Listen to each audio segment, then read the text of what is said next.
Hi students, welcome to the Social Science online class. Today we are going to continue History lesson Unit 2, the Mughal Empire. In this part, we are going to start with a very important topic, that is Akbar contributions to culture. So this is very important topic. You have a question in this topic. Okay. The question is, estimate Akbar as a patron of learning. Okay. So we know Akbar Empire was a very great king, and in the Mughal Empire period time, people's favorite king was Akbar. Okay. So and also Akbar was a great patron of learning. Patron means supporter. Okay, helper. So Akbar was a great supporter of learning, and his personal library had more than 4,000 manuscripts. So how much he loves that learning, right? So manuscripts means a book or a document that are autobiographies. Okay. So his personal library had more than 4,000 manuscripts. He patronized scholars of all beliefs and all shades of opinion. So this is very good because he supported and he patronized. He patronized all the religions. If it is, he is a Muslim, but he supported Hindu, Christian, every believers. Okay. Next we'll see the Navaratnas of Akbar. Okay, so we'll see the ministries of Akbar. First one, Birbal, Hindu advisor and main commander. Tansen, musician. Abul Fazl, Grand Vizier. Okay, Grand Vizier means the high official. Faizi, that is poet laureate.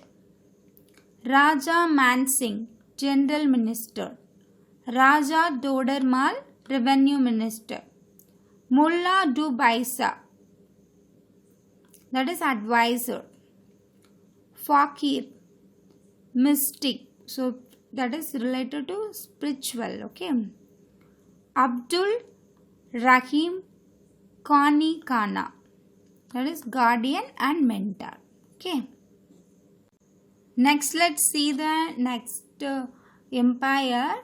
His name Jahangir. Okay, his ruling period time 1605 to 1627.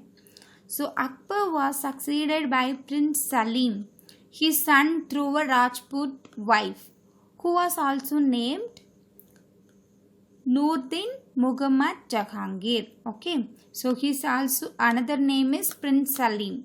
So and also his named Nuruddin Muhammad Jahangir. Jahangir means the meaning of the name is conqueror of the world. So conqueror means the winner, the champion of the world. His name meaning is, okay. But Jahangir was interested in art, painting and guardians than in running the government. He is not interested to the battle. Jahangir very much interested to the art, painting and guardian things. So his kingdom is power is fully handled by his wife, Jahangir's wife. His wife name is Meghruddin Nisa. Okay, also known as Noor Jahan. So Noor Jahan was the real power behind the throne. Okay, so kingdom behind the real power had Noor Jahan, okay, his wife, Jahangir wife only. Jahangir ruling period time, one thing has happened, that is his own son, his name is Khusro, okay, the son name is Khusro. So he wanted father's kingdom. Okay, so he thought, he asked one Sikh leader. His that Sikh leader name is Guru Arjan. Okay, he asked Khusro. Khusro was the son of Jahangir. Okay, he wanted his own father kingdom, so he asked the help to Sikh leader Guru Arjan.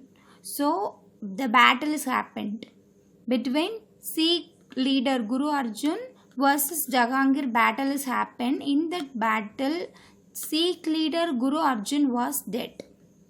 So as a result of this battle, what happened means the trading, the Mughals trading, the Jahangir trading lost the control trade routes to Afghanistan, Persia and Central Asia. Okay, Central Asia. After that, Jahangir thought, okay, these routes are blocked, right? These the countries are blocked their trade. So Jahangir granted trading rights to Portuguese and also later the English. English means British peoples. So Jahangir only started the trading rights to Portuguese and later to the British peoples. Okay. And also Jahangir agreed British for establishing their first factory in Surat. So India's first factory from British accepted by Jahangir only. Okay. So after Jahangir, next empire name is Shah Jahan. Okay. Shah Jahan succeed Jahangir. Okay. And Shah Jahan ruled 13 years. His ruling period time 1627 to 1658. And Shah Jahan was intolerant towards other religions than Islam. So he only concentrate his religion, that is Islam. He gave full preference to his religion only. So other religions he never considered. Okay. And Shah Jahan was a lover of architecture. He loves architecture very much. And Shah Jahan got illness. Fell ill in 1657. So that period time one battle happened between their own sons. So he had 4 sons. Okay. So in the battle, one son got victory. That son named Aurangzeb. Okay. So in the battle, he killed his own 3 brothers. Okay, for the kingdom. So he killed his 3 brothers. Their names Tara, Suja and Murad. And Shah Jahan meaning name is King of the World. So next we will see the Aurangzeb empire ruling period time and their successes. Aurangzeb, the last of the great Mughals. He is the last great king of Mughals.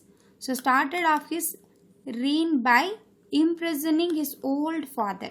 So he sent to lock up to his own father. Okay. So his ruling period time 1658 to 1707. Okay.